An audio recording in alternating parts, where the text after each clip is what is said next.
नमस्कार, श्री स्वामी समर्थ. उद्या आहे शाकंभरी पौर्णिमा.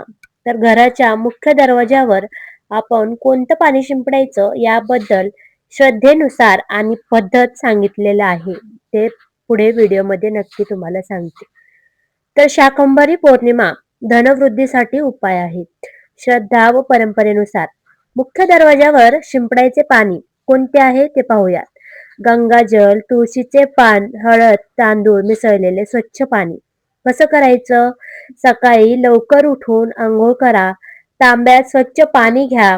त्यात 1 ते 2 थेंब गंगाजल किंवा गोमूत्र घ्यायचं आहे. एक तुळशीचं पान, चिमूटभर हळद, 5 ते 7 तांदळाचे दाणे.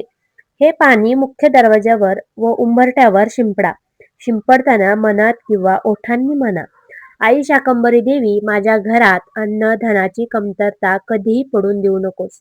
अतिरिक्त उपाय किंवा फार प्रभावी मानला जातो.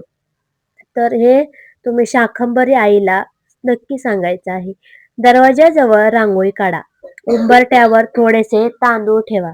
घरात अन्नाची नासाडी टाळण्याचा संकल्प करायचा.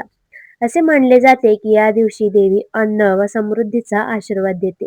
त्यामुळे दारिद्र्य दूर होऊन पैशाची अडचण कमी होते.